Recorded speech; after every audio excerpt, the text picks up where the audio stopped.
तू ही रे माझा मितवा या मालिकेच्या आजच्या भागामध्ये इथे आता ईश्वरी कॅन्टीनमध्ये आलेली असते सात्विक फॅशनच्या. तेव्हा इथे कॅन्टीनमध्ये आल्यानंतर सगळेजण तिला रिस्पेक्ट करत असतात, तिला गुड मॉर्निंग विश करत असतात. आणि तेव्हा इथे ईश्वरीचं लक्ष जातं ते म्हणजे ताराकडे. तारा खूपच जास्त रेसलेस असते, टेन्शनमध्ये असते. ती आता कानाला ब्ल्यूटूथ लावत असते. तिला आवाज येत नसल्यामुळे तिची चिडचिड झालेली असते. ईश्वरीचं लक्ष तिच्याकडे जातं तेव्हा ईश्वरीला तिचं वागणं हे संशयास्पद वाटत असतं. आणि तेव्हा ईश्वरी तिच्याकडे संशयाने बघत असते आणि तेव्हाच ब्ल्यूटूथ खाली पडतं आणि ईश्वरीच्या कानावरती राकेशचा आवाज पडतो आणि ती 50 कोटीची माहितीसुद्धा तिला कळते. सात्विक फॅशनमधून इथे एक माणूस फाईल घेऊन पाठवलेला असतो. तो माणूस म्हणतो की राजेश साहेब आहेत का? तेव्हा नम्रता म्हणते राजेश जिजू आहेत ना. ते म्हणतात की ही फाईल त्यांना द्या, मी ऑफिसमधून आलो आहे. नम्रता म्हणते ठीक आहे. नम्रता फाईल घेऊन जात असताना आकाशचा फोन येतो आणि नम्रता ती फाईल आता हॉलमध्येच टीपॉटवरती ठेवते आणि आकाश बरोबर बोलत निघून जाते. ईश्वरीच्या कानावरती राकेशचा आवाज पडल्यामुळे ईश्वरी येते आणि म्हणत असते तारा, हा आवाज राजेश जिजूचा आहे ना? खरं बोल, हा आवाज राजेश जिजूचा आहे ना? काय म्हणत होते ते? आणि 50 कोटीच्या लोनबद्दल काय बोलतायत? तेव्हा तारा म्हणते की मी तुम्हाला ऐकवते ते काय बोलतायत ते. आणि तारा राजेशचं सगळं बोलणं आता ईश्वरीला ऐकवते. मामा बाहेरून आलेले असतात तेव्हा ते नम्रताला हाका मारत असतात आणि तेवढ्यातच टीपॉटवरती असलेली ती आता सात्विक फॅशनची फाईल मामा बघत असतात. तेव्हा इथे वल्लरी आवाज देते आणि म्हणते अहो जरा इकडे यावं. तेव्हा मामा म्हणतात हिची आहे ना नुसती नजर माझ्यावरती असते, माझ्याशिवाय हिला अजिबात करमत नाही आणि नुसती माझ्याबरोबर भांडतसुद्धा असते. तेव्हा मामा म्हणतात काय गं वल्लरी, काय झालं? तेव्हा वल्लरी म्हणते यातली कुठली साडी चांगली आहे सांगा ना. ह्या साड्या चांगल्या आहेत की मी नवीन साडी खरेदी करू? मामा म्हणतात नाही नको जुनी साडी तुला खूप छान दिसते. ती म्हणते अंजलीचा बड्डे आहे, मी नवीनच खरेदी करणार. मामा म्हणतात की आई बोलावते वाटतं, जाऊन आलो आम्ही. तेव्हा वल्लरी म्हणते हे काही मला नीट सांगणार नाही. मी एखादी आता अंजलीच्या वाढदिवसासाठी नवीनच साडी खरेदी करते. तेवढ्यात तिथे मामा आता सात्विक फॅशनची फाईल तिच्या साडीवरतीच ठेवून गेलेले असतात. ती फाईल आता वल्लरीच्या हाताला लागते आणि तेव्हा ती फाईल वल्लरीच्या हाताला लागल्यानंतर खूप मोठा धमाका होतो. कारण राकेशचं सत्य तिला समजतं. 35 लाखांचा घोटाळा आणि नवीन लोनची मागणी हे सगळं तिच्या लक्षात आलेलं असतं. राकेश म्हणतो की लोन पास तुम्हाला करायचं आहे आणि मला विचारताय कसं पास करू ते? तुमच्याकडे काहीतरी ट्रिक असतील ना. मला काही करा पण 2 दिवसांमध्ये माझं लोन पास झालं पाहिजे, कळलं तुम्हाला? तो म्हणतो साहेब अहो माझी नोकरी जाईल हो. राकेश म्हणतो तुमची नोकरी कसली जाते? हे बघा घाबरू नका, मोठमोठ्या रिस्क घेतो ना तेव्हाच जास्तीचे पैसे मिळतात हे लक्षात ठेवा. आता जा आणि 2 दिवसांमध्ये माझं लोन पास करा, तुम्हाला तुमचे पैसे मिळतील. आणि रिस्क घेतल्याशिवाय मोठं काही करता येत नाही आपल्याला, हे लक्षात ठेवा, असं आता राकेशचं म्हणणं असतं. तेव्हा इथे राकेशची फाईल अजून आलेली नसते, त्या टेन्शनमध्ये तो असतो. तेव्हा राकेश आता फोन करतो आणि म्हणतो आता ही फोन का उचलत नाही आहे तारा, अजूनपर्यंत माझी फाईल का आली नाही आहे, असं इथे राकेशला वाटत असतं.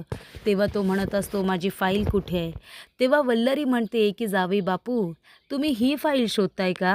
आणि तेव्हा इथे राकेशला खूप मोठा धक्का बसतो जेव्हा सात्विक फॅशनच्या बिलाची फाईल ही वल्लरीच्या हातामध्ये राकेशने बघितलेली असते. तेव्हा राकेश म्हणतो मामी ही फाईल तुमच्याकडे कशी? तेव्हा वल्लरी म्हणते ही फाईल माझ्याकडे आली कशी, कुठून आली हे इम्पॉर्टंट नाही आहे, महत्त्वाचं हे आहे की ही फाईल जी आहे तीच तुम्ही शोधताय ना. तेव्हा ती म्हणते तुम्ही आहे ना सफाईने 35 लाखाचा घोटाळा लपवण्याचा प्रयत्न केलात, पण काय आहे इतकं डोकं लावलत नाही तुम्ही, डोकंच नाही आहे ना तुमच्याकडे सध्या. हे जे बिल आहे ना ओरिजिनल बिल 35 लाखाचं, त्याच्यावरती सात्विक फॅशनचा वॉटरमार्क आहे आणि जे खोटं बिल तुम्ही तयार करून घेतलं आहे त्याच्यावरती सात्विक फॅशनचा वॉटरमार्क नाही आहे. त्यामुळे तुम्ही जी खोटं बिलं तयार केली आहेत ना ती माझ्या लक्षात आलेली आहेत. तेव्हा इथे राकेश आता जोरात हसायला लागतो आणि म्हणत असतो मामी खरंच मानलं पाहिजे तुम्हाला. खूपच हुशार निघालात हो तुम्ही. म्हणजे तुम्ही लगेचच इथे माझं सत्य जाणलंत. मलासुद्धा इथे चांगुलपणाचं नाटक करून करून इतका कंटाळा आला होता ना, की असं वाटायचं हे सत्य लवकरात लवकर सगळ्यांना सांगूनच टाकावं. पण चला, फायनली तुम्हाला तरी माझं सत्य समजलं. तेव्हा इथे तारा आता धावत पळत निघून जात असते. तेव्हा ईश्वरी म्हणते, कुठे जातेस, कुठे जातेस तू? मला खरं खरं सांग, अजून तुला काय माहिती आहे ते सांग." तेव्हा इथे वल्लरी म्हणत असते, "जावई बापू, 35 लाखांचा घोटाळा समजला. त्याचबरोबर 50 कोटीचं लोनसुद्धा सात्विक फॅशनवरती घेत आहे, ते सुद्धा समजलं. पण मग आता हे सगळं जर मी अर्णवला सांगितलं तर काय होईल माहिती आहे ना?" तेव्हा इथे राकेश म्हणतो, "अच्छा, म्हणजे तुम्ही अर्णवला सगळं काही सांगणार का? आणि तुम्हाला काय वाटतं, मी तुमच्या या धमकीला घाबरणार आहे का मामी? अहो, तुम्ही काय करता हे माहिती नाही आहे का मला? कशा पद्धतीने तुम्ही इथे सगळ्यांना फसवताय, कशा पद्धतीने तुम्ही लुबाडताय." तेव्हा इथे वल्लरी म्हणते, जास्त बोलायचं नाही या. अंजलीच्या तुकड्यांवरती जगणारा तू बायका फिरवतोस, मुलींना फसवतोस, त्यांचे पैसे लुबाडतोस आणि मला इथे वाटेल तसं बोलतोयस." तेव्हा इथे ईश्वरी म्हणत असते, "कोण आहेस कोण तू? आणि त्या राकेशच्या विरोधात तू का इथे पुरावे गोळा करतेस?" तेव्हा ती म्हणत असते, "राकेशने माझ्या बहिणीला मारलं. माझी बहीण, आणि बहीण कोण असते प्रेक्षकांनो? तर इथे शलाका. शलाका तिची मैत्रीण असते आणि तीच आता ताराची बहीण." तेव्हा प्रेक्षकांनो ती म्हणत असते की शलाका माझी ताई आहे, माझ्या मामांची मुलगी. शलाका ताई आमचा एकमेव आधार होती, माझ्या मामाचा आधार होती. आणि ह्या राकेशने वाढदिवसाच्या दिवशी माझ्या ताईला मारलं. तुम्हीसुद्धा तिची मदत करत होता ना? तुम्हीच तर इथे त्या राकेशची वकील म्हणून माझ्या शलाका ताईबरोबर ओळख करून दिली होती. आणि त्याच नराधमाने माझ्या ताईला तिच्या वाढदिवसाच्या दिवशी मारलं, हे आम्हाला माहिती आहे. आणि त्याचाच तर बदला घेण्यासाठी मी इथे आली. मला त्या राकेशला शिक्षा मिळवून द्यायची आहे. पुढच्या महिन्यात माझ्या ताईचा वाढदिवस आहे आणि त्याच्या आधीच मला त्याला शिक्षा मिळवून द्यायची आहे. तेव्हा इथे ईश्वरीला आठवतं की कशा पद्धतीने राकेशने शलाकाला मारलेलं असतं. तेव्हा ईश्वरी म्हणते, "शलाका ताईंना जाऊन तर खूप महिने झाले, मग तुम्ही आत्ताच का बरं इथे बदला घ्यायला आलात? म्हणजे याचा अर्थ तुम्ही खरं बोलताय की खोटं?" तेव्हा ती म्हणत असते, "मी खोटं कशाला बोलू? मी जे काही बोलले किंवा जे काही सांगितलं ते सगळं खरं आहे. आणि हे बघा, मी जे काही केलं आहे ना, त्याचं मला अजिबात वाईट वाटत नाही आहे. कारण मी हे सगळं माझ्या बहिणीला न्याय मिळवून देण्यासाठी केले." ती म्हणते, "पण तू या ऑफिसमध्ये तर प्रॉपर इंटरव्ह्यू देऊन लागली आहेस ना, मग ही फसवणूक कशी?" ती म्हणते, "इंटरव्ह्यू देण्याच्या आधीच मी राकेशच्या गाडीच्या समोर आले होते आणि तेव्हाच मी असं भासून दिलं होतं. त्यांनी मला खूप प्रश्न विचारले होते, तर जणू काही तुम्ही माझा इंटरव्ह्यूच घेतला आहे की काय, असं मी त्यांना सांगितलं. त्याला शिक्षा दिल्यानंतर मी जेलमध्ये जरी गेले ना, तरी मला काहीच फरक पडत नाही. त्याने कितीतरी मुलींना फसवले, त्यामुळे मला त्याला शिक्षा द्यायची आहे आणि म्हणूनच मी इथे आली आहे माझ्या ताईला न्याय मिळवून देण्यासाठी. तो तुमच्या घरचा आहे, म्हणून मला भीती वाटत होती जर तुम्हाला कळलं तर मला माझं एम पूर्ण नाही करता येणार. पण त्याने फक्त एवढेच गुन्हे केलेले नाही आहेत. तुम्ही इथे ऐकलत ना, मी त्याच्या केबिनमध्ये ब्ल्यूटूथ रेकॉर्डर सेट केला होता, जेणेकरून त्याचे सगळे प्लॅन्स मला कळतील. तो खूपच नीच माणूस आहे. तो एकच काम करत नाही, त्याचे खूप काळे धंदे आहेत. तो फक्त इथे श्रीमंत मुलींना फसवत नाही, तर मुलींना फसवतो. त्याचबरोबर त्यांचे जे ऑर्गन आहेत त्याची तस्करी करतो.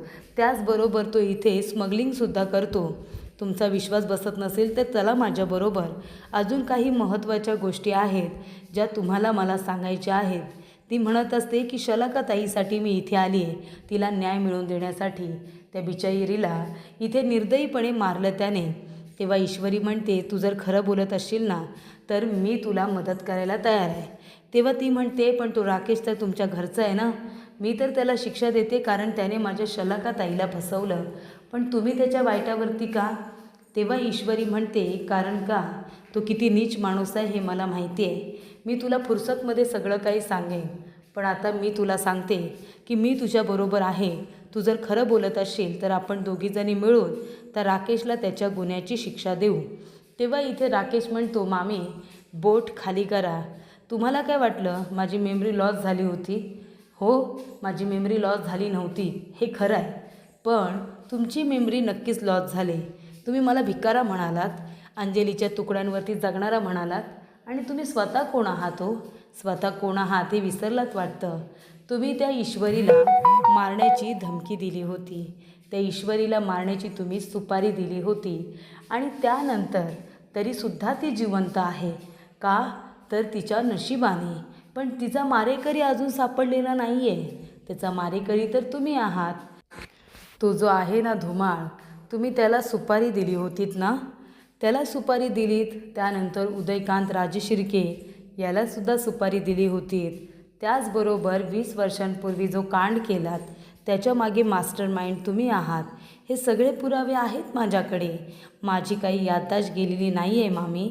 अहो, मी तर पूर्णपणे बरा आहे, पण तुमची याददाश्त नक्कीच गेले, म्हणून माझ्याकडे बोट करून मला धमकावण्याची तुम्ही हिंमत करताय, कळलं ना? बोला आता मामी, काय करायचं? तुम्ही माझं नाव सांगाल का?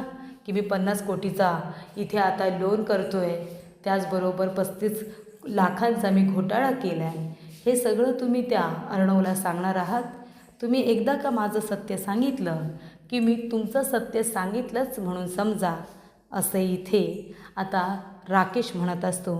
तेव्हा वल्लरी म्हणते, ठीक आहे, आपण एक डील करूया. नका तुम्ही माझं सत्य सांगू.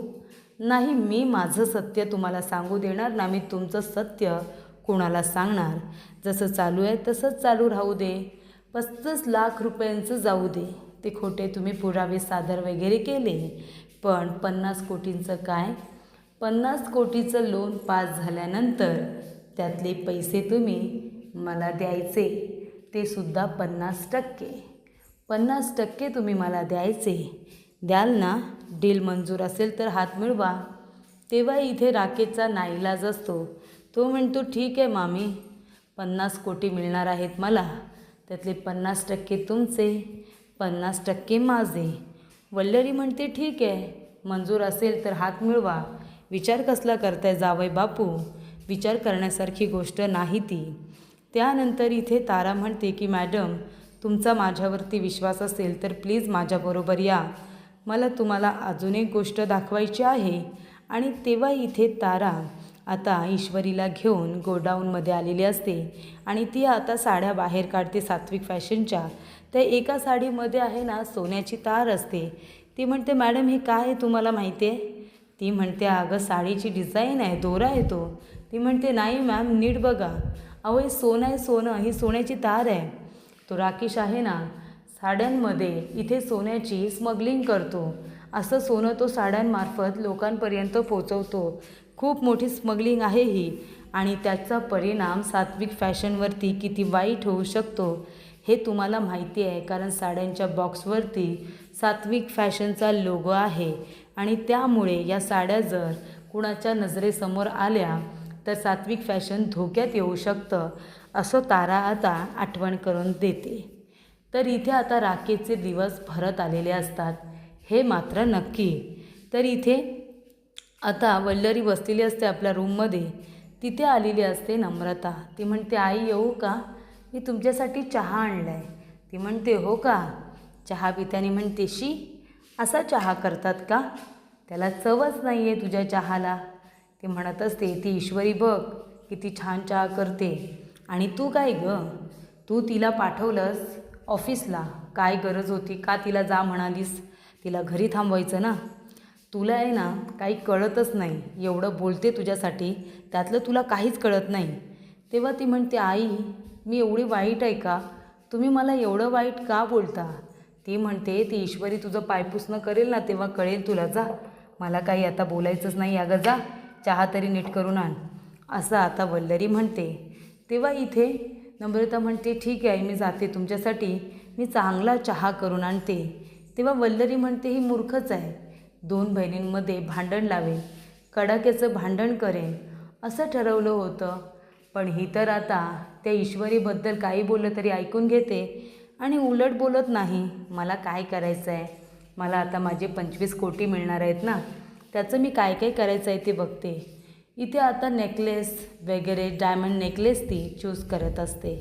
तेवढ्यातच इथे अर्णव आणि इथे शिर्के काम करत बसलेले असतात. तेव्हा ईश्वरी म्हणते, सर मला तुमच्याशी काहीतरी महत्त्वाचं बोलायचं आहे. तेव्हा शिर्के लगेच निघून जातात. अर्णव म्हणतो, काय झालं मिस इंदौर? तेव्हा ईश्वरी म्हणते, सर राकेशचं सत्य समजलं आहे. राकेशची याददाश्त नाही गेली सर, त्याची याददाश्त आहे, तो फसवतो आपल्याला. अर्णव म्हणतो, मिस इंदौर काय बोलतेस हे, तू सारखं सारखं तेच बोलतेस. तेव्हा ईश्वरी म्हणते, नाही सर प्लीज विश्वास ठेवा. ही बघा सर साडी बघा, ह्याच्यामध्ये तार बघा, ही सोन्याची आहे. राकेश साड्यांमधून सोन्याचं स्मगलिंग करतो आहे. तेव्हा अर्णव म्हणतो, काय? ईश्वरी म्हणते, हो सर, आणि हे सत्य आहे, त्याची स्मृती गेलेली नाही आहे. डॉक्टर आहे ना, डॉक्टरसुद्धा त्याच्याकडे आला होता. तेव्हा त्याने सांगितलं की त्याने खोटं मेमरी लॉसचं सर्टिफिकेट तयार करून दिलं आहे. तेव्हा इथे ईश्वरी आता सगळं काही अर्णवला सांगत असते. तेव्हा तिथे तारा आलेली असते. तारा आल्यानंतर अर्णव म्हणतो, 1 मिनिट तारा जा आणि नंतर ये. ईश्वरी म्हणते, नाही सर तिला इथे थांबू द्या, कारण तिच्याच तरमुळे हे सगळं सत्य आपल्याला कळले ना सर. ही साडी, ही तार, त्याचबरोबर राकेशची याददाश्त नाही गेले सर, राकेश पूर्णपणे बरा आहे. तेव्हा प्रेक्षकांनो इथे आता अर्णव म्हणत असतो, मिस इंदौर मी तुला आधीच सांगितलं होतं, जर हा राकेश नाटक करत असेल ना, जर हा राकेश खोटं बोलत असेल तर मात्र मी त्याचं काही ऐकून घेणार नाही. आणि तेव्हा प्रेक्षकांनो राकेशचं सत्य आता फायनली अर्णवला समजलेलं असतं.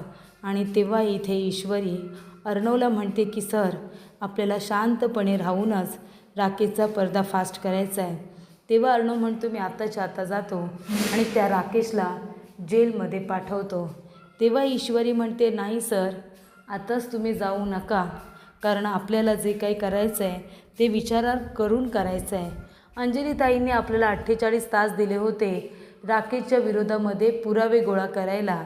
तेव्हा आपल्या हातामध्ये आलेले पुरावे ते राकेशने आपल्याकडून काढून घेतले.